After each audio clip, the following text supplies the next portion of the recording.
2020 ලෝක කුසලාන තරඟාවලියේ වඩාත් අවධානයට ලක්වන තරඟය ලෙස සැලකෙන්නේ ඉන්දියාව සහ පාකිස්තානය අතර පැවැත්වෙන තරඟයයි.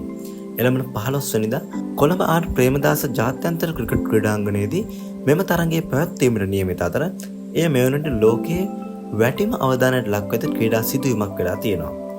මෙම තීරණාත්මක තරඟයේ නැරඹීම සඳහා ක්‍රීඩාලුවලින් දැඩි උනන්දුවක් දක්වමින් සිටින අතර වාර්තා වෙන ආකාරයට ටිකට් පත් සඳහාද විශාල ඉල්ලුමක් පවතිනවා.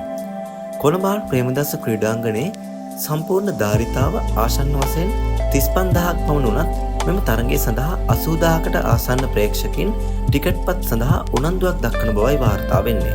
විශේෂයෙන්ම මෙම තරඟයේ ඔන්ලයින් ටිකට් ප්ලැට්ෆෝම්ස් විනාඩි කිහිපයක් ඇතුළතම විකිණී අවසන් වෙලා තියෙනවා. ඒ වගේම කෝපරේටිව් බොක්ස් සහ VIP ටිකට්ද ඉතාමත් වේගයෙන් අවසන් වෙලා තියෙනවා. පවතින දැඩි ඉල්ලුම හමුවේ ප්‍රවේශ ප්‍රත්‍යයක කළු කඩ මිල රුපියල් ලක්ෂය දක්වාද ඉහළ ගොස් තිබෙනවා.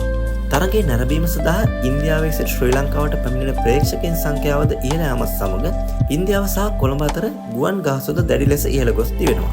13 වෙනිදා සිට 16 වෙනිදා දක්වා නවදිල්ලි සිට කටුනායක දක්වා රුපියල් 50000ක් පැවති ගුවන් ගාස්තුව රුපියල් 2,50,000 රුපියල් 3,50,000 දක්වාද ඉහළ ගොස් තියෙන බව තමයි වාර්තා වෙන්නේ. ඉන්දිය මාධ්‍ය වාර්තාවලට අනුව ඉන්දු පාකිස්තාන තරඟය තහවුරු වීම සමග මිනිත්තු කිහිපයක් ඇතුළත මෙලෙස ගුවන් ගාස්තු ඉහළ ගොස් තියෙන බව තමයි සඳහන් වෙන්නේ. එමෙන් මෙම තරඟය සඳහා කොළඹ තරුපයේ හෝටල් වල එක් දිනක නවාතන් ගාස්තුවද රුපියල් 3,40,000 දක්වා ඉහළ ගොස් තියෙනවා. ඒ අනුව කොළඹ පිහිටි බොහොමයක් හොටෙල් මේ වනවිටත් සම්පූර්ණ වශයෙන්ම බුක් වෙලා තියෙන බව තමයි වාර්තා වෙන්නේ. ක්‍රීඩාංගණය අවට විශේෂ පොලිස් සහ ආරක්ෂක බලකා, ට්‍රැෆික් කන්ට්‍රෝල් ප්ලෑන්ස්, ඩ්‍රෝන් සහ CCTV නිරීක්ෂණ මගින් මෙම තරඟය සඳහා පූර්ණ ආරක්ෂක වැඩපිළිවෙලක්ද ක්‍රියාත්මක කරලා තියෙනවා.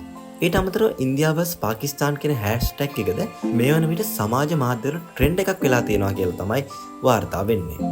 ඉන්දියාව සහ පාකිස්තානය අතර තරඟය සෑමීටම ලෝකයේ වැඩිම ප්‍රේක්ෂකයන් නැරඹූ ක්‍රීඩා සිදුවීම් අතර එකක් ලෙස සැලකෙන අතර මෙවර තරගයේද ඉතිහාසගත මට්ටමේ ප්‍රේක්ෂක ආකර්ෂණයක් ලබා ගනු බවට අපේක්ෂා කරනවා. මේ වගේ පුවත් ඉදිරියට දැනගන්න අපේ channel එක subscribe කරන්න.